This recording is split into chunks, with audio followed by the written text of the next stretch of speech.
You're listening to KMRO FM Kamurocho Radio. Hey, I'm Jordan, and with me, as always, is the one, the only, Argyle. What's up? Hello. Welcome to the podcast. Hey, this is the second to last chapter of Yakuza 1. We'll be done next week. The penultimate chapter of the worst video game in the series. Yeah.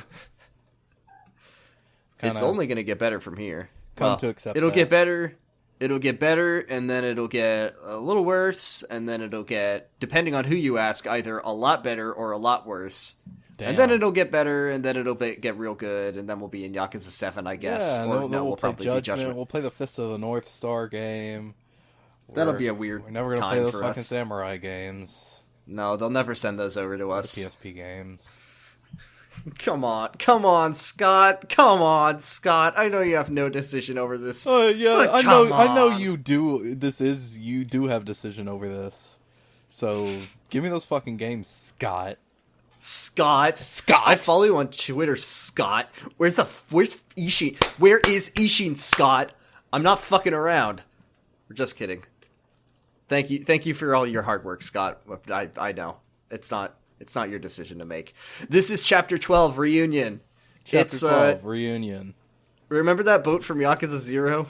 Oh, wait, actually in Kiwami it's called Reunited.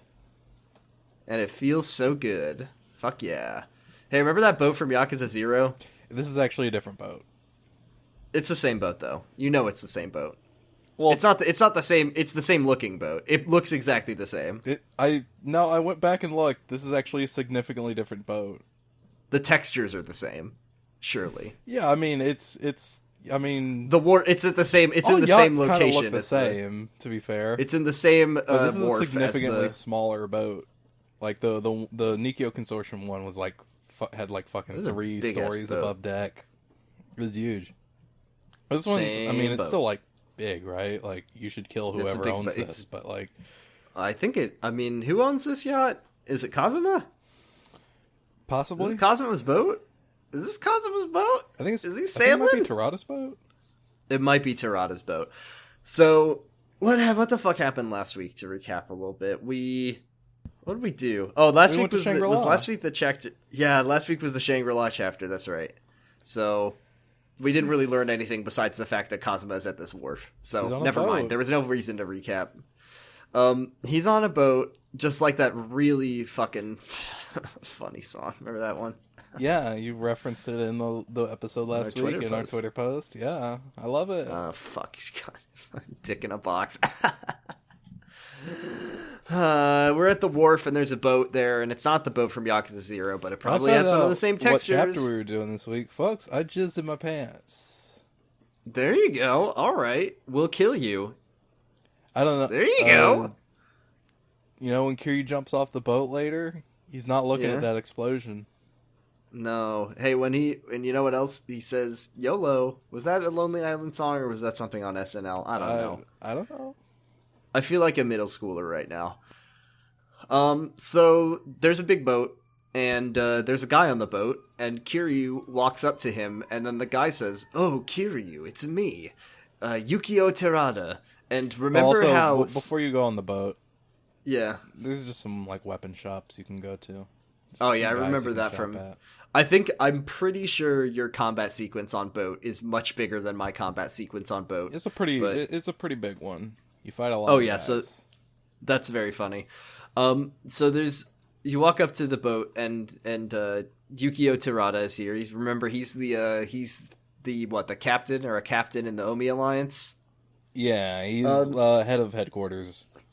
You know me as the dub defender for some reason. I don't know how I took on this unpleasant role. I will say, and I have definitely talked about it on the podcast before, the fact that they call it the Omi family in the disgusting. dub is completely misleads the player on exactly who the Omi are. The fact that they are so big that they could easily crush the Tojo clan whenever they want. They just kind of choose not to or have reasons not to.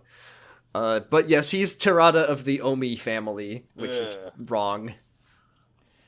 And he's here, and then he says, "Hey, Kiryu, I'm just, Haruka says, oh, that's the guy who rescued me in the batting cages. This is the plot and point I that we forgot both completely forgot, and Sam was dunking on us for... Yeah, Sam was dunking, my brother was dunking on us because I forgot a thing that literally doesn't matter and never comes up again and never really came up in the first place.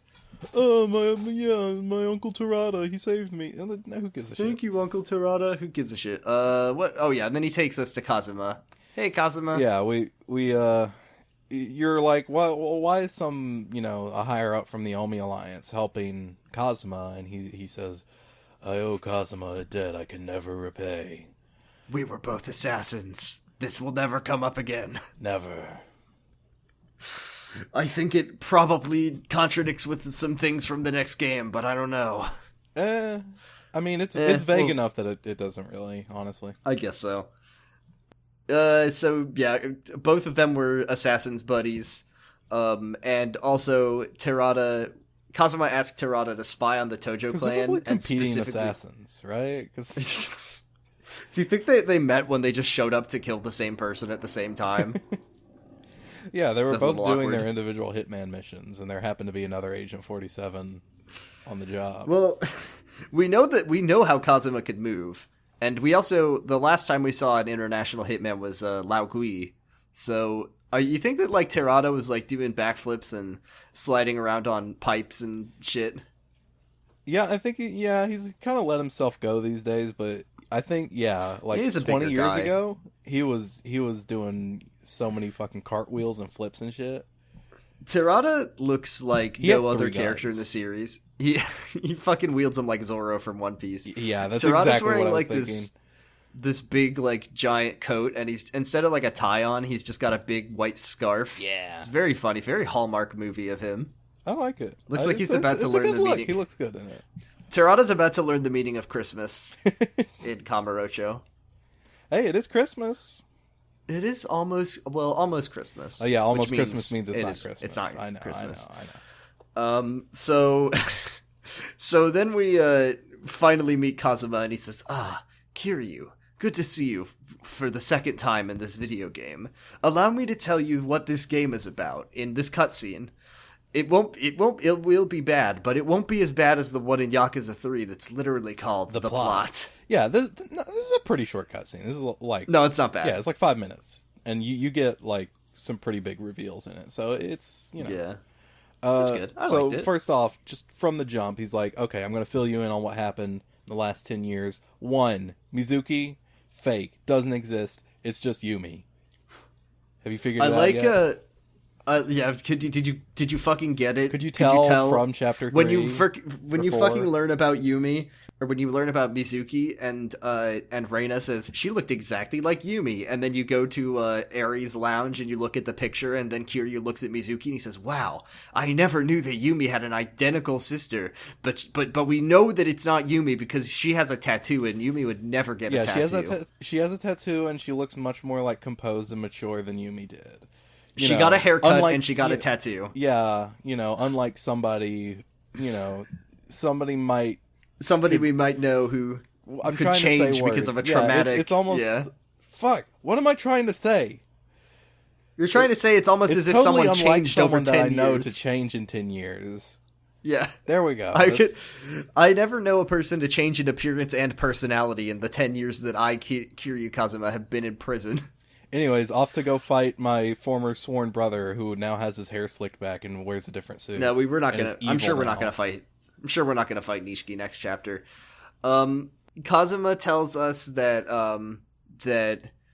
Haruka is Yumi's daughter, and that not Mizuki's. That was a big lie. And then Kiryu says, "Who's the dad?" And then Kazama says, "Remember this guy? We mentioned him. We forgot to mention Jingu in the chapter that they mentioned Jingu, and now we learn about Jingu." So we learn a lot about Jingu. I have a proposed rewrite because I hate this plot point. I'm gonna wait until next chapter to talk about it. Okay, sorry. We see a happy family picture of Jingu, Yumi, and Haruka, where Haruka's a baby. Jingu's like, He's a politician dude, and his biggest, like, notable feature is his giant, like, there's a big mole on his right square in the right center in of his his forehead. Which, like, so every time know, Austin Powers sees him, he goes, mole, mole, mole, just like in the funny movie. By the way, speaking of funny things, fucking Austin Powers. What were you saying? Yeah, no, I was just saying, like, I'm not gonna hate on anybody for skin blemishes, but a mole right in the center of your forehead, I don't know, dude. It just seems to me. I mean, he is like a high-class politician who's like fucking president of the police now. So I don't know. Maybe he likes it. Maybe he owns it. Like it's valid of him if he doesn't want part of the face. I think just right in the center, it just doesn't look good. It does look very. I don't know where they got that decision to give him that mole, but you know what it probably was is because besides that mole, Jingu just looks like nothing. He looks like an NPC, like a random older guy. Yeah, like it's just someone you run into walking around in Kamurocho, so they just gave him a mole to make him more noticeable. Mm-hmm. So, after we learned from Kazama that after Yumi lost her memory, she went to the hospital. Let me correct that. After Yumi saw fucking Sohei Dojima get murdered, she lost her memory from the trauma. Then when Kazama took her to the hospital, she basically woke up and ran awake. She had no idea where she was. Yeah, and then he's like, she was operating purely on instinct at that point, so she went back to Sunflower Orphanage. I found her there, and I took her in. So it's like, well, what was the point of, like, the part where she ran away? I'm trying to think, because we get a lot of, bullshit plot. Wait. I remember now. The point of that is because Kazuma doesn't tell Nishiki about this fact that he finds Yumi again. Yeah. I was just thinking about, we learn, there's a lot of, like, plot, bullshit, fucking soap opera tropes that come up on in this wonderful series that we both love. I'm thinking, long lost siblings, there's faked deaths, there's identical twins. Yeah. Is this the only time that a character has had amnesia in the series? Because I think it might be. Yeah, it might be. Yeah, I think so. I think this might be the only Makoto's, like trauma-induced blindness is kind of a similar thing. She had trauma-induced blindness, but it's very different from trauma-induced amnesia. Yeah, no, like it's a different thing, obviously, but it's like a similar trope, It's very funny to see which tropes get reused and which don't. Because I was just thinking to myself, surely there's another person who has had amnesia. No, there's just I can't think of any. Well, we'll see which ones get reused over and over again. So Kazuma took Yumi in, and he was just like, "Look at these photographs." Yeah. Every time I do, they make me laugh. He shows her a picture of like Nishiki the time he participated in like a hot dog eating contest and got covered in ketchup all over his white suit, and then she like flashes back to the night where Dojima died, and when she looks at the picture she just starts like screaming and freaking out. Lightning. And then, Kuwabara. Yeah, and then that's Kazuma finds out that he knows the truth that Nishiki killed Dojima. Yeah, never tells Nishiki. Like, yeah, you probably could have saved the dude like a lot of stress if you would have. Yeah, I genuinely don't know why he did. Like, what? Like, because this is like a few days presumably after the whole incident, so it's like, what the fuck are you doing, dumbass? Like, well, Nishiki had to become evil, so yeah, to get that one squared away. I'm not gonna try and soothe, that son. I hate that one. This just means that I'm vindicated and still liking the one that went to prison. Yeah, that's the good one. This is my success son, and Nishiki's my fail son. And I did, like, directly push him into having his big breakdown, but, I mean, look, he's so cool and epic now, so you can't really fault me. Did you see the scene where he slicked his hair back with that dude's blood? Pretty fucking cool. So Kiryu's like, how the fuck did... Okay, alright, well, she has amnesia. How did she end up with Jingu? Is this like a 51st date situation? Was it kind of a existentially horrific comedy? And what we learn is that Jingu is like this shitty politician. Yeah, he had was ties doing... to Sarah. Yeah. Sarah was like doing like backroom deals to support him. And Jingu visited the Tojo clan a lot. He just hung around. He just hung out there. Yeah. I don't understand what this means in that, like obviously Sarah's the third chairman, so he's at the headquarters. Yeah, the one that yeah. we've been This to a this couple really times. kind of confused me too. Does that mean that like Kazuma was taking Yumi to work with her? Like, was he taking her to the cool Take your daughter boardroom to meetings work where day. they all sit in the chairs together, and Yumi has a chair, and Jingu would come in and he saw her and he's like, "Wow, you're looking. I saw you with your amnesia sitting next to your dad in the boardroom meeting, and I just want to get to know you, girl." Yeah, they fell in love just like that. Yeah, they fell in love. And Kazuma, they first met eyes. Jingu was coming over to play video games with Sarah, and they hit it off just like that. Kazuma, in his eternal quest to make the worst possible decisions, sees this like crooked politician who will do anything to rise to the top, who is now interested in Yumi, a vulnerable woman with amnesia who has been like witness to a horrible traumatic incident. And he says, I think it would be good for, like, I think personally, Kazuma think that it would be very good if they got married and had a kid. I can't possibly see how this would ever go wrong. Well, I mean, okay, so she has the guy's kid. But they don't get hitched because Jingu gets like a marriage proposal set up with the prime minister's daughter, and that gets him a ton of power. It's like how Chris Pratt divorced his wife and then immediately got engaged to fucking Arnold Schwarzenegger's daughter. It's the exact same thing.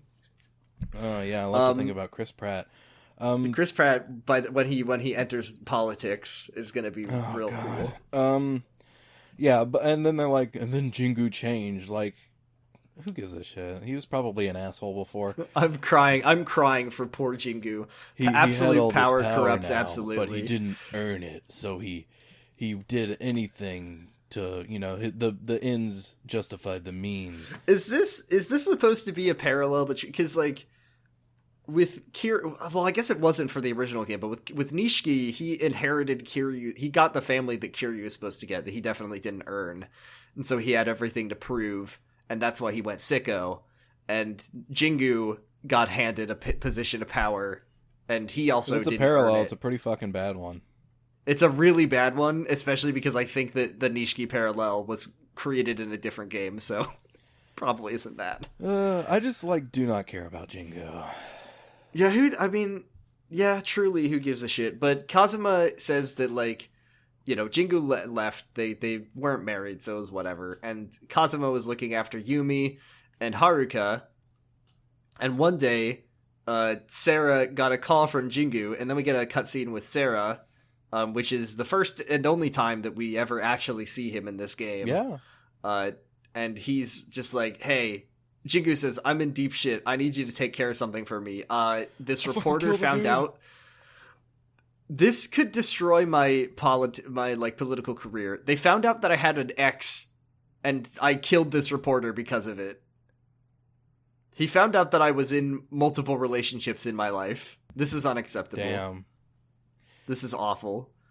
So Sarah and Jingu dispose the body, and Sarah says they dispose of the body in the same forest that Nishiki took Kiryu before he was going to shoot him. Oh yeah, that does seem to be where they are, doesn't it? Especially in Kiwami. Especially in Kiwami, is it the same? Whatever, it's not however exactly they make the video same, games. but it's just vague foresty area. Sarah burns all the evidence, so I'm sure that a dead missing reporter and a bunch of burned whatever in his house isn't gonna set off any alarm. It's fine. And then Sarah and Jingu's just like, Sarah, you would do anything for me, right? We've known each other for so long. We're best bros, right? We're best bros, just like Kiryu and Nishiki. I need you to do one thing. There's 2 other people that I need you to kill for me. And he's just like, he wants Sarah to murder Yumi and Haruka. Yeah, so... Surely Sarah, the kind of well-composed, sort of driven Yakuza that we met in Yakuza 0 would not be willing to undertake a mission to murder a woman and her child, would he? So he sends an assassin to go kill Haruka and Yumi at Kazuma's house. Yeah, Kazuma's like napping in his bed. And yes, Masaru Sarah, beloved Yakuza 0 character, who protected Makoto Makimura. They did all this good stuff. He was fucking epic. He shot the gun out of Dojima's hands. Mm-hmm. That was really cool. And now he's hired an assassin to kill a baby for him. Look, I guess what I'm saying is that Sarah's a fucker. Yeah. Masaru Sarah? What a fucker. Kind of a fucker. Yeah, but Kazuma stops the assassin before he can shoot the Yumi. And he's like, Sarah, why would you do this? And Sarah's in the room. Yeah. He's just hanging out. Sarah's like watching. What is he doing? Why did you? He's just like, why is he there? He's just like, I gotta make sure you do it right. It's like one of those things. I expected Kazuma to do it, and he was like, well, I don't want to get shot by Kazuma, so I'll get this other guy to do it, and I'll just watch. It's one of those things. It's like, if you're gonna kill someone, you need to look them in the eye as you do it. But Sarah didn't, but he also wants to like make a loophole where he's like, well, I didn't do it, but I also did watch it happen, and I did look them in the eye when it happened. I don't know. Sarah's there to watch the assassination because he's a fucking sicko, and before it happens, yeah, Kazuma it's walks that guy's in quarterly review, so he's just like, oh my god, yeah. He's just observing. He's taking observations. Look, just pretend I'm not here, okay? You getting shot in the back, that is going to go on your review, young man. Probably not doing great. You are dead. Not good. Kazuma, I you can't killed one of my promise you're going to valuable get a raise employees. at this point. We might have to replace you, because you are, your soul has departed from this earth. So Kazuma kills this guy, or like shoots him a bunch. I don't know if he dies. Probably. He just shoots him once, and we don't see the guy die. He's just kind of like crouched there for the rest of the cutscene. Ow! He didn't mash X hard enough to stand up. And the gun and bullet awaken memories in Yumi, and she remembers everything. Yeah. Yeah. And then so Sarah and Kazuma work together to forge a new identity for Yumi. Do you think that Yumi is like a little hesitant to work with Sarah, seeing as how he was just sitting there watching her about to be killed and her baby about to be killed? No, it's fine. Kazuma, changed. Kazuma. If Kazuma trusts him, so yeah, it's cool. It's fine. So yeah, they make this new identity for Yumi. They stick Haruka in Sunflower, to hide the both reminder of them of last chapter with the last chapter with the counterfeiter, and she said, I made it. Kazuma had me make a new identity for someone. This would have been maybe a little more interesting if it had been brought up more than one chapter before we get the payoff for this, but we're trying our best, okay? Maybe. Maybe.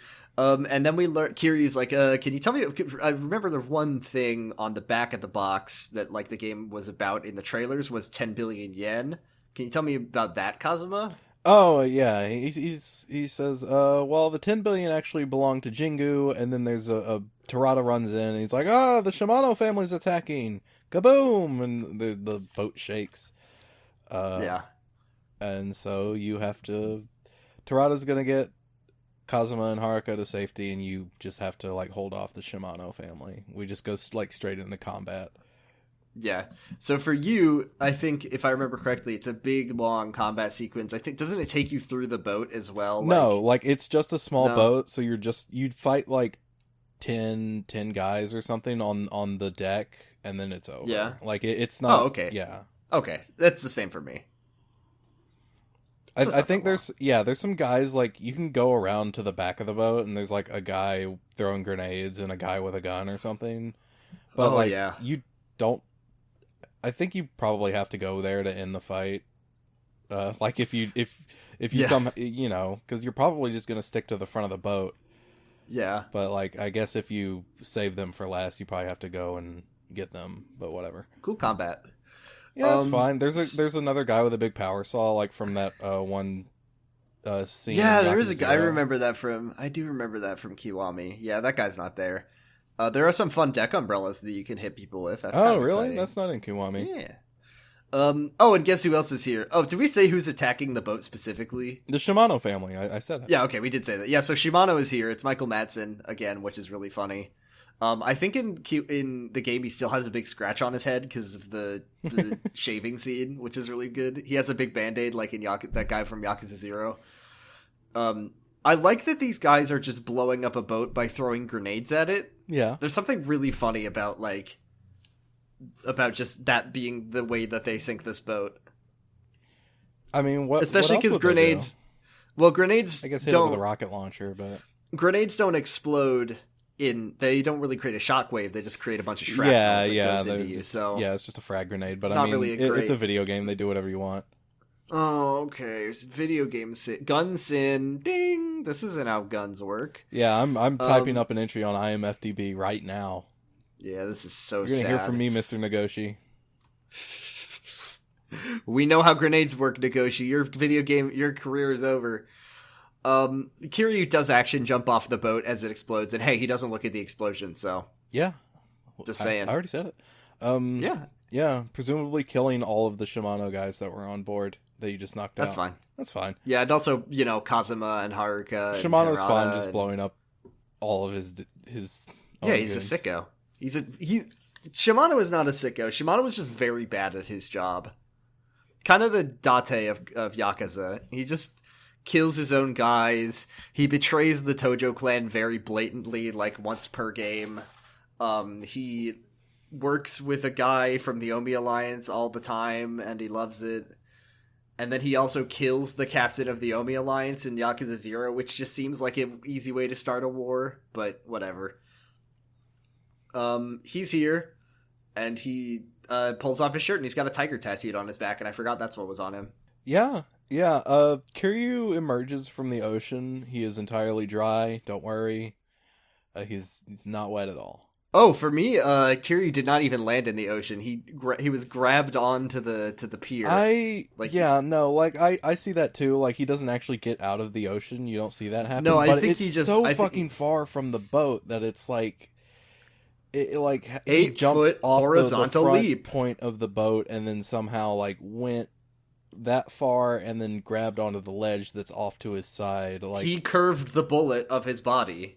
It's kind of an absurd jump, which honestly, I mean, we've seen him do absurd jumps before, but it's like I figured he had to have landed in the water first, but also like there's no way that he could have gotten up to that ledge from the water because it's too high off the water line.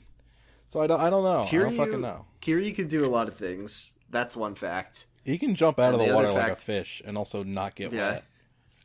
Well, Kiryu doesn't get wet. Water just gets Kiryu'd. That's putting that on a t-shirt. Yeah, fuck yeah. I do all my own stunts, he says. Shimano has a big sword.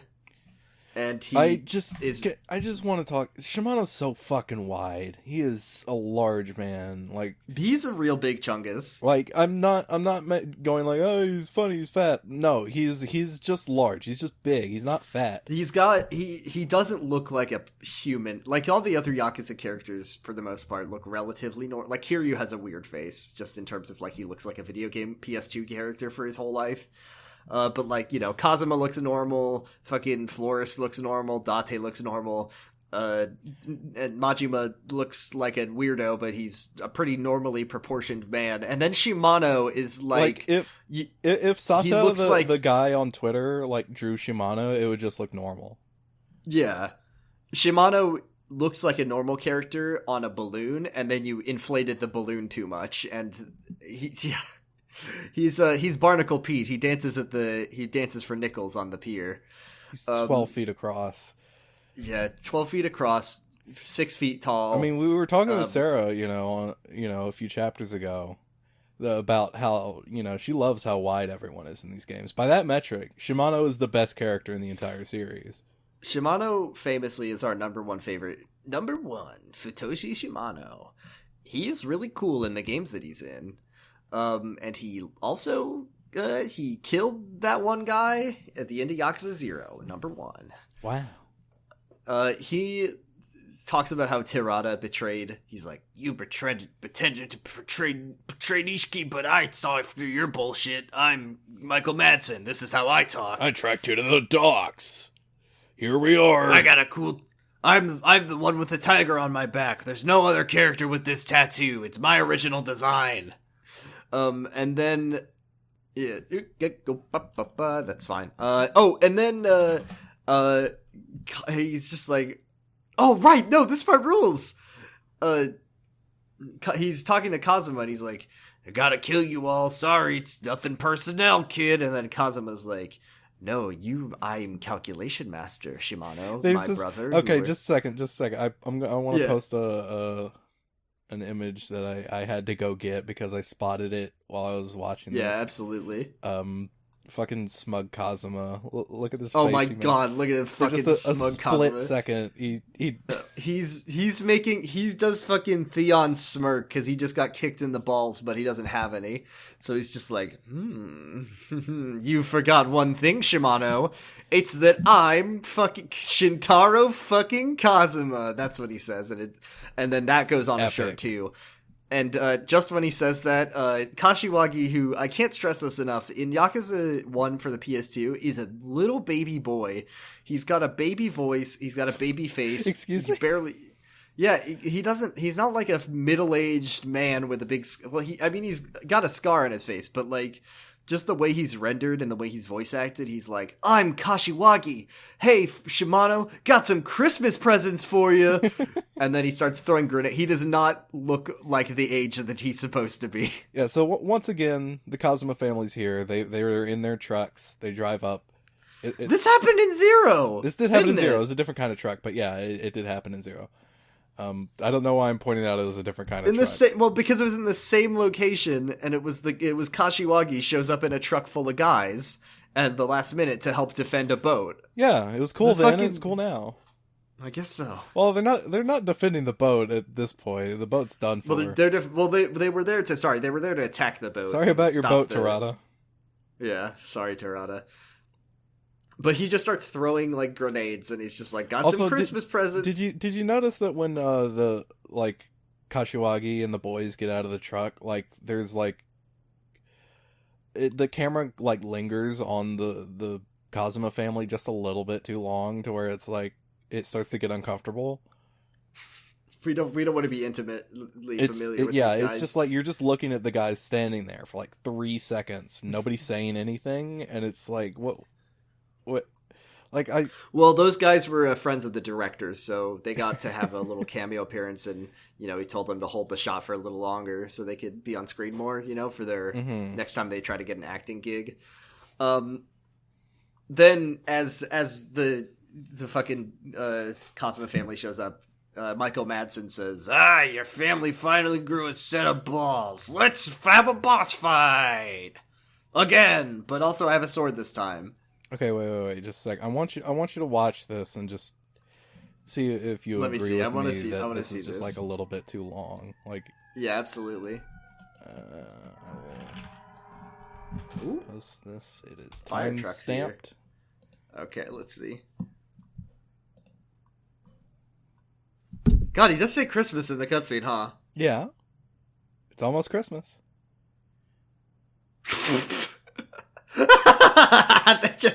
They're just standing there. Oh my god. Yeah, you see what I mean? Yeah. It's really funny. They're just like, he's just like, hey, check this out. I got a Christmas present for you. They're just like, huh? What? Did you want us to say something? Or you want us to like do a pose or like make noises? We're not no? union affiliated. No? We can't okay. say anything. No? Okay.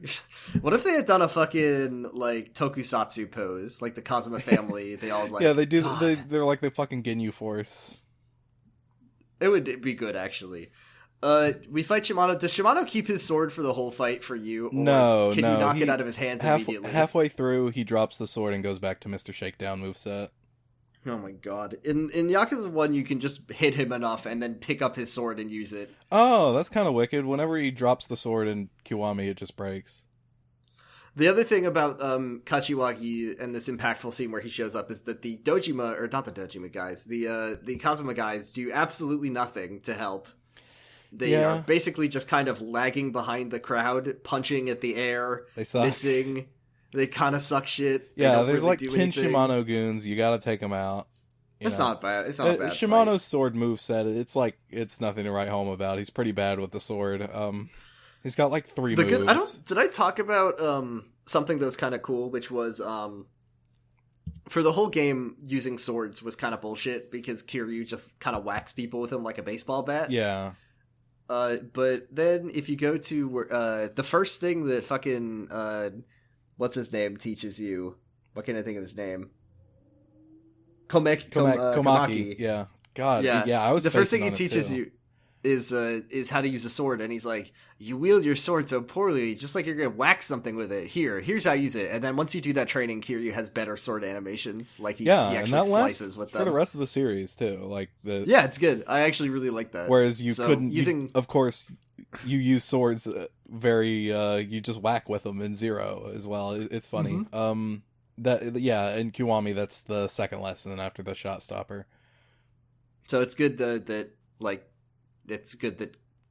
fucking Shimano drops a sword that I can actually use that, because swords don't really come up all the time. Yeah. A little rare treat. But yeah, the fight isn't really anything to write home about. Nothing particularly egregious. He fights like Mr. Shakedown in Kiwami again, so this will be the last time we see that moveset. That's not a joke. I'm not doing like a haha, just kidding. Yeah, no, you actually don't no see one that fights again, like because it originated in Zero, and then it was in Kiwami, and then after that they went to the Dragon Engine, so... Yep. Which, we kick Shimano's ass again. There you go. Done. Yeah, pretty easy.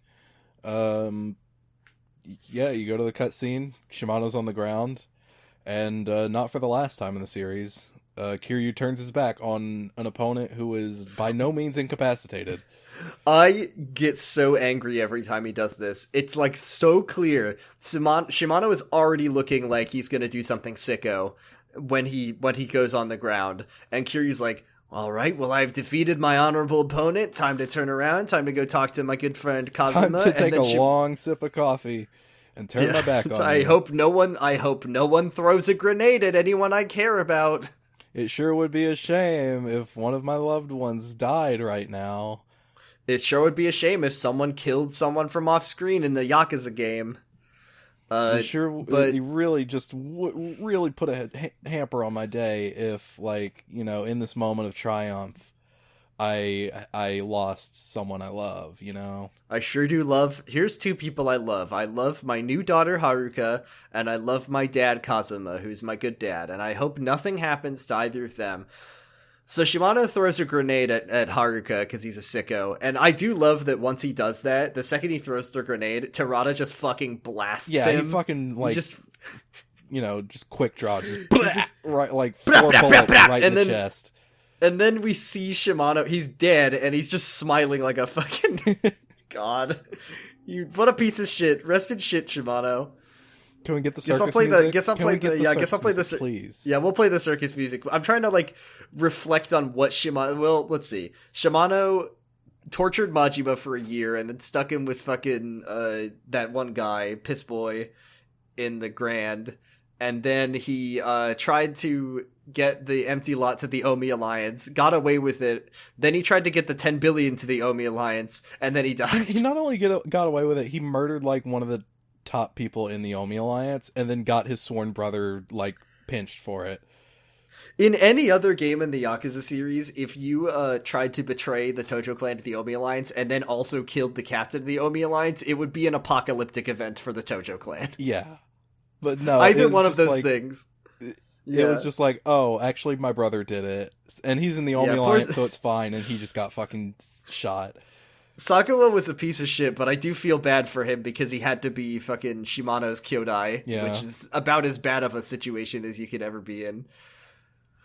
But don't worry, I know we've been leaving this grenade being thrown at a child situation, but thankfully Kazama, he's on point. He shields Haruka with his body and takes the blast, and now he's gonna die, unfortunately. Yeah. He dies on top of Haruka. Haruka is fine. Like, as soon as you Yeah. walk up, Kazuma's like, don't worry, the child Don't is worry, it's good. I protected the child. I with went my to body. the same medical school that Date did. I know how to say it. It's okay. It's only skin deep. Put some peanut butter on it, Kiryu. She'll be fine.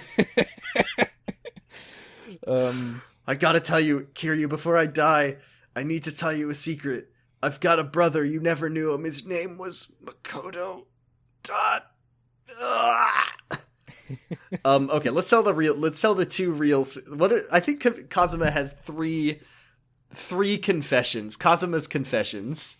Okay, yeah. So, first off, yeah. Hashtag Kazuma confessions. Yeah, the 10 billion was Jingu's, and Kazuma, Yumi, and Sarah, they stole it in order to, like, out Jingu. So Jingu was laundering money for a shady purpose that we will not learn about. And apparently all 10 yeah. billion of the yen that they had in the Tojo clan safe, all of it was Jingu's. All of it was Jingu's, and so, yeah, like... we'll learn Tojo about clan, what it you was doing for all right? eventually. Like, what was... Yeah, Tojo clan had $0 in the bank. I didn't even think about that. Absolutely a disaster. We then get into another cutscene where Kazuma he's talking to Sarah, and he says, like, hey, if we do this, you'll be in danger and you need to go into hiding. And Sarah pulls out a knife, and he says, hey, it's very clear that if I leave, Shimano and Nishiki will try to take over. So Yeah. I'm the chairman of the Tojo clan, so I'm not gonna run and hide. Oh, I'm sorry. I forgot to introduce the thing. This is because of Masaru Sarah's will, which was another thing, like another MacGuffin that got brought up in several chapters ago. And then we see Sarah stamp his will, and he says, like, here, I'm entrusting this to you in case I get gunned down in the street at the beginning of this video game. Yeah. And then also Yumi is at Ares. Yeah. Go to Ares. She's in danger. Yeah. Yumi's in danger. Kiryu's like, why did she get involved? And then Yumi volunteered to help them steal the money. And then we learned the last Kazuma's last twisted confession. So he gives Kiryu the will, and he says, this is the future of the Tojo clan. It's in your hands. And you want to tell us what Kazuma tells Kiryu before he dies? Reveals the thing that we've kind of been poking at for, you know, the whole time we've been doing the show. He murdered Kiryu's real parents. So Kazuma is an assassin, and Sunflower Orphanage is the orphanage that he created to house the children of the people that he murdered. I love this revelation because it's so dumb and very funny. And the other thing I only just today thought about is that means Kazuma killed Yumi and Nishiki's parents too. Oh yeah. I didn't really even think about that. I think about it. I sure fucking do. I'm thinking about it. And then as Kazuma dies, Kiryu's like, you didn't kill my parents because you were my dad. I still thought of you as my true father. I always thought of you as my true father. I mean, whatever your feelings may be on that statement, I will say the voice acting in Kiwami. Yeah, I like whenever Kiryu, he fucking delivers on it. His voice Kiryu gets to really do emotions. good whenever he says father. This is we need to do our ranking. What is Kazuma's death? Is that, I would say that's like top. I think for Takaya Kuroda's acting alone, I would put it as like top 5 Yakuza status Yakuza death. Yeah. Number one. I have a definite number 1. Like, skip to the end of that video I posted and just like give it a listen. Let's see what he's bringing the hotness. Let's see. Oh yeah. There he goes. Yeah, he definitely has got that emotion. Damn, Kiryu's voice actor is so good. I love him. So yeah, Kazuma killed Kiryu's parents, which is really funny. I always like, not to like jump ahead too far in the series, that Kiryu kind of has to reckon with this across the next few games, and just idly over the rest of the series. The fact that Kazuma killed a lot of fucking people. Yeah, he says this now, but in later games he's like, yeah, my relationship with my dad is really complicated. He's kind of a bad person. Yeah. So he says this now, but his opinion on Kazama will change over time as he processes what he has just learned. And like as much as he admires Kazama, like he does, like he never. It does become a thing that Kiryu never kills anyone, and I feel like that is kind of a refutation of who Kazama was. Oh yeah. And goddamn, I will be excited to talk about Yakuza 7 in a million years because of the very interesting way that game kind of plays with a similar relationship that is very deliberately supposed to be like. Oh god, I feel like it's handled so so much good. better in 7 It's too. so much better in that game. See, I mean, we'll get to it whenever we get to it, but like 7 in a lot of ways, it has a lot of parallels to this game. Yeah, it does it so much better. I know, it really does. That's every time I think about this, I think about the things that they did in 7 that are kind of parallels to Kiryu's story, and I just think, God, fuck, it's so much better in this game. Yeah. Oh man, what a good game. And this game is not great, but it's whatever. This is a fun chapter. It's got its moments. Like I said, I like this. I think whenever the plot gets of this scene is good. I think whenever the plot gets to happen, it's okay. Like the actual thing with like Nishiki and Kiryu and the 10 billion and Yumi, that stuff's all right. It just barely ever actually. And I'll get to my happen. fucking rewrite that I want to talk about. Next chapter. Is this next chapter? All right. Yeah. I won't let you forget. So that's it. And what is the next chapter called? It is called Finale, The End of Battle. Terrible name. I think it's a good name. Shut up.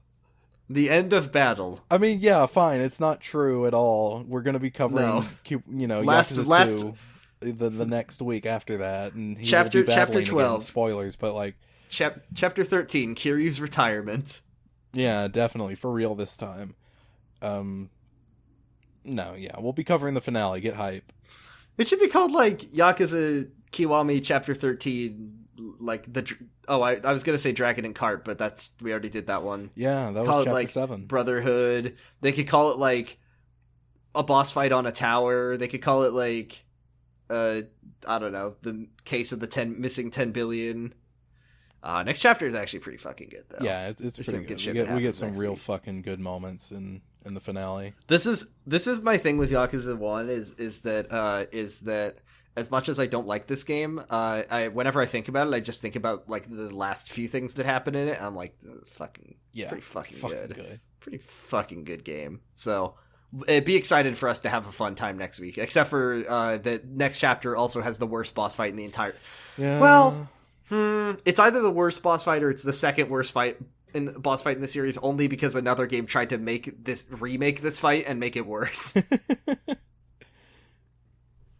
But no, next week has... I'll put it down as the number... Which one are you even talking about? It's the one in Yakuza 4. The final boss in Yakuza 4. Oh, yeah. It's just a remake of this fight, but they took kinda. all of the things that are annoying about it and then multiplied it by like 6. Yeah, I can't wait to see what it's like in the original game. Oh my god. I don't know. It can't be worse than it was in Kiwami, right? We'll see. Who knows? We'll see. I'm excited though. It'll be fun. That's the chapter for this week. Let's go to the Twitter, shall we? You got any questions? Yeah. Let's see. We had a few. We got a couple. Yeah, we got some questions. So we have a Twitter. It's at Kamurocho Radio, and I make a post whenever I remember to do so about our episode, and you can respond and ask us a question that we will answer. Here's a question from friend of the show, Sue, at Sue Makes Art on Twitter. This is because I asked several questions about boats. Yes. This question says, which Yakuza characters own boat shoes? Okay, so I think Kazama probably has some. I think Kazama probably has some. On the weekends.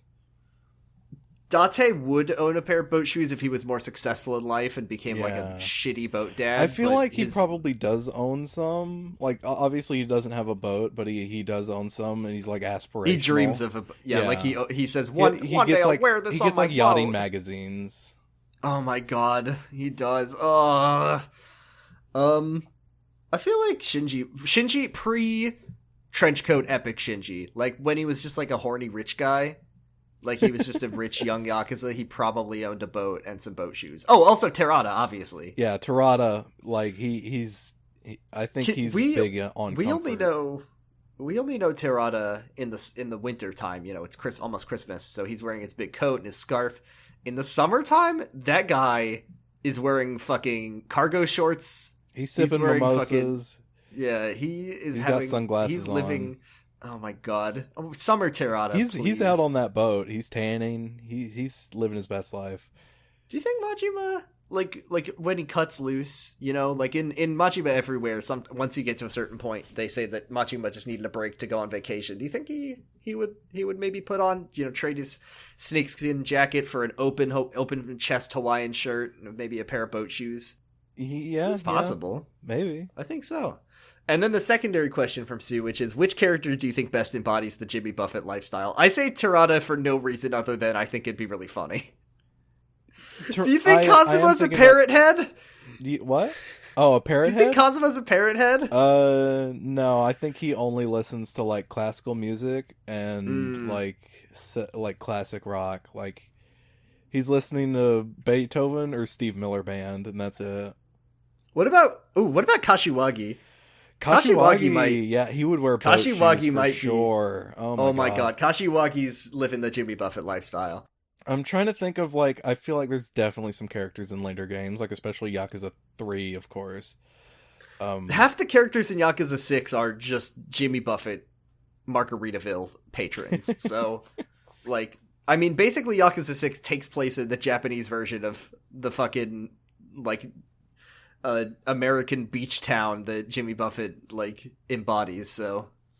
Well, I mean, Yakuza 3, a lot of it is in Okinawa, a beautiful, that's like, true tropical too. Island.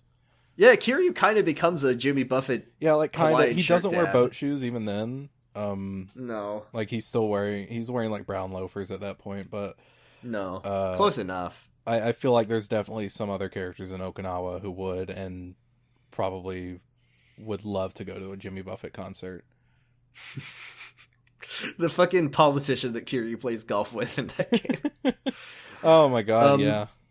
Yeah, so here's one from a friend of the show, Mike_Dawson. It's from our good friend Dan, who says, what sort of people do you think Kiryu's parents were? What a powerfully charged question that is. Yeah, so, what do we know about Kiryu's parents? They were killed by Kazama. That's literally it. So it's like, I guess they had some underworld connection if they were assassinated. Well, actually, one thing, you know, Kiryu's, it does say birth parent, not real parents. I was going to make a joke about how Kazuma was his real parent. So one of them had to be large, right? Because Kiryu's, you get your largeness genetically, right? Yeah, not muscles, one but of his parents was jacked. Yeah, it's the Lamarckian evolution. His dad or mom was jacked, and therefore he was jacked. I don't know. I guess all we really know is that they had probably some kind of underworld connection or had someone who was going to try to kill them. So, I don't know, possible criminals, but, I mean... We'll have to check on Villains Wiki to see Kiryu parents. Like, we literally get, like, no information on them. Like, we don't know how old Kiryu was when they were killed. He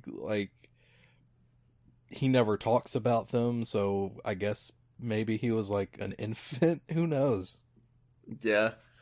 And then we have one more message. Oh, hi, Susie. Hello. This is from friend of the show, Colin Patchedish, who says, the Kiwami 1 boat is very clearly just the Yakuza 0 boat, which is just the up-res Yakuza 1 boat. If you could reuse a set piece from your life or a video game too many times, what would it be? As I pointed out before, not the same boat. So it's apparently not the same boat. I believe I'm a Yakuza 0 boat truther. And at the very least, it's a texture thing. Yeah, I mean, and also the wharf for you make one group of boat textures. You made them all, and yeah, I mean it's at Shiba or a wharf. But like, how many docks are there? Wharfs are there in Tokyo? I think in terms of video game set pieces, Falling Clock Tower from Bayonetta should be in every video game. Yeah. Like, it doesn't matter what game. Like, you're playing The Sims, and just at some point your house just turns into a falling clock tower. You're playing fucking Animal Crossing, and you can make a falling clock tower, like, your house. Yeah, what's like one of my favorite set pieces? Running on missiles in Metal Gear Rising should happen in every video game. Yeah, like slicing a robot, cleaning. Oh, you know what? Here it is. I got it.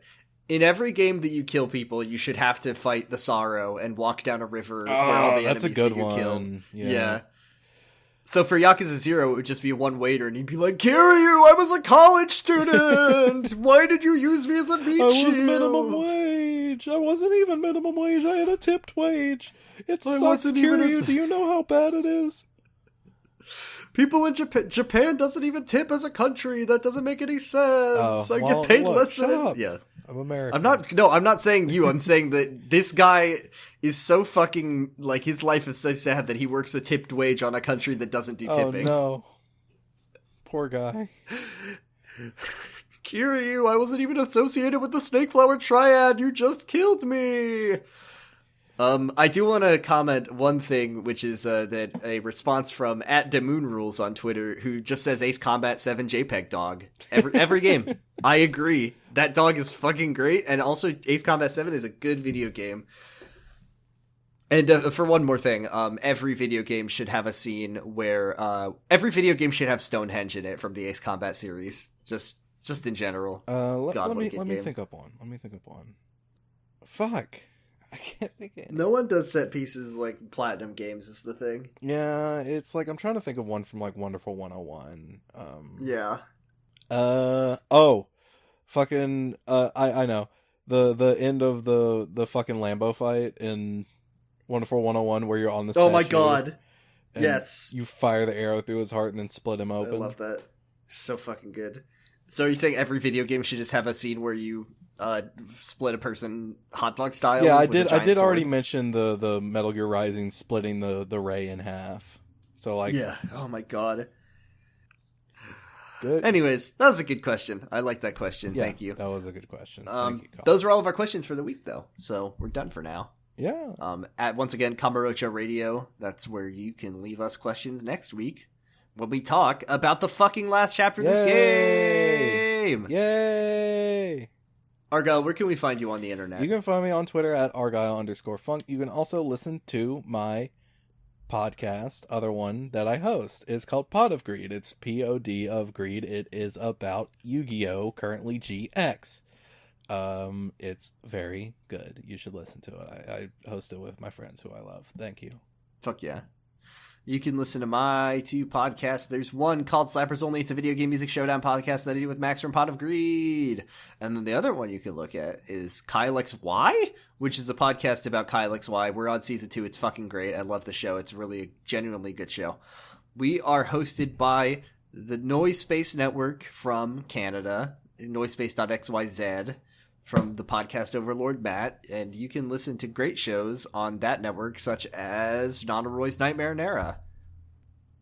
And you can listen to Kid Nation Nation. You can listen to Island Shuffle. You can listen to Jurgenate. You can listen to fucking Wow Cool Robot. You can listen to Sonic Shuffle's on there now. Yes. Listen to Sonic Shuffle. There's Sonic Shuffle. So many choices. So many podcasts. You can find all of our episodes on yakuzapod.com. Convenient. And hey, fucking, if you like Yakuza or have a friend who listens to Yakuza, I always forget to tell people, hey, tell them about our podcast. Tell them about our podcast.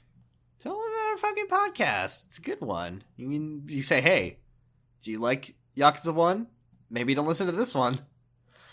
Because they get one of their hosts gets a little salty about this game sometimes. Not Argyle, you don't get as salty as I do. I do sometimes. Sometimes. Anyways, next week should be a fun week. Good chapter. Final chapter of the game. Then we'll be starting Yakuza 2 the week after and going sicko mode just thinking about it. In a good way. No, I love Yakuza 2. It's so fucking good. It's such a wild game. Yakuza 2, just to get people excited if they don't know what happens in it, the single weirdest, craziest game in the series. Yeah. it And I goes love wilder than anything else in the Yeah. whole series. So it's incredible. So look forward to that. 2 weeks, finale next week. Thank you all very much for listening. See you next time. And as always, Kiwami means extreme. Bye-bye.